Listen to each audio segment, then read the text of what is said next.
Jade Barker. Hello, Jade. Hi, Claire. Now, you've been speaking to a music legend today. That's right. Well, a legend in some musical areas anyway. His name's Seun Kuti, and he comes from a rich musical legacy. His father, Fela Kuti, was the pioneer of the Afrobeat movement. Now, Seun himself has been playing music since he was 8 years old, and he's a saxophonist just like his father. He said that was his father's inspiration that made him take up that instrument.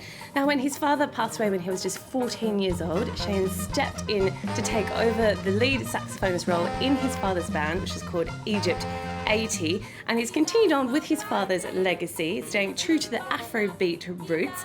Now, him and Egypt 80 have just released a new album. It's called A Long Way to the Beginning. Let's take a listen now to one of the songs off the album. This is called IMF.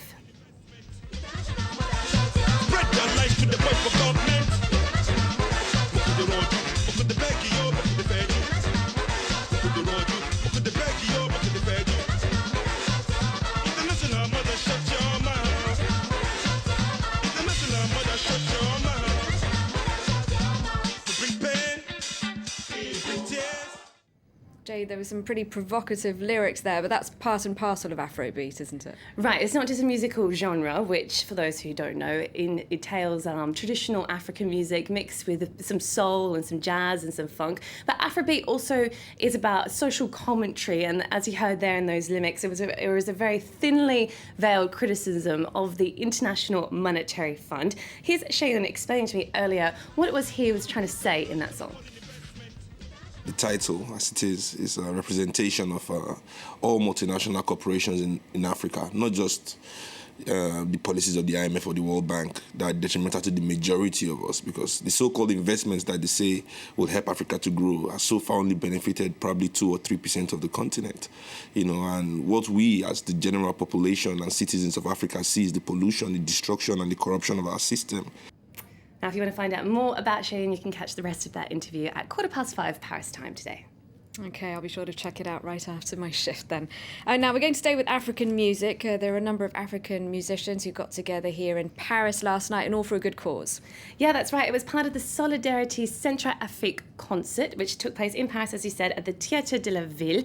Now, the idea from this was to get musicians from all around the continent, the likes of Youssou N'Dour performed, and the concert was to raise funds for the Central African Republic, which of course has been mired in sectarian violence for the past few months, which means a lot of the country's infrastructures have been really hard hit. Now, money collected from that concert is going to go to help rebuild a major art centre in the capital, Bangui. Congolese musician Ray Lima says that the aim of the concert was also to highlight how, despite these sectarian clashes and differences, there's a shared cultural heritage there that can help overcome some of the violence. Ils ne savent même pas pourquoi il est l'autre. They don't even know why they hate each other. Ils suivent simplement comme un troupeau. They follow each other like sheep. Et notre Our main objective is to focus on culture and education, and we'll soon realize this hate doesn't even exist. This hate isn't real. une fausse haine. And Jade, there's an exhibition on in Paris at the moment where you can learn a bit more about the musical history of performers like the ones we just saw. Yeah, absolutely. It's quite crudely named, well, at least perhaps for us in the English-speaking world we might think so. It's called Great Black Music, but don't be put off by the title. It's a really interactive exhibition. There's some 11 hours of audiovisual content, also games and things like dance class booths where you can learn how to do hip-hop and sounds amazing. salsa. Yeah, lots of fun to be had.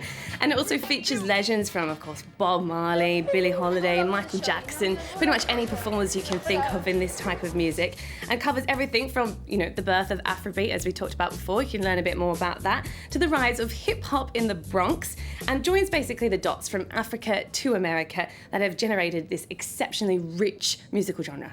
When's it on till? I definitely want to check that one out. It's on until, I believe, the end of summer. Okay, great. So I've got plenty of time. Now we're going to stay with Africa, but move from music to art. Yeah, that's right. The Marrakesh Biennale is currently on. It's actually in its 5th edition and showcases the work of over 40 international and local artists. Now, this year's festival centres around the question, where are we now? Which is quite a poignant question to be asking, because when this festival, Biennale, was started some 10 years ago, the idea behind it was to try and build bridges between cultures through art. Now, it's actually stirred a bit of controversy this year because of the inclusion of an Israeli artist, which comes at a time when the Moroccan parliament is reviewing a law which would criminalise all form of contacts between Moroccans and Israelis. But the event's organisers and participants actually say that this has just highlighted why this type of event is so important. Let's take a listen. There's a certain atmosphere, there's a certain ambiance, there's a certain attempt to redefine the contemporary art world and to redefine the Moroccan position, because Marrakesh is not anywhere. It's a very particular point where you can make the link between Europe, between Africa, and between the Arab world. Okay, thanks very much, Jade. That's it for culture. We're going to move on now to our daily sports roundup and kick things off with some football. In the Champions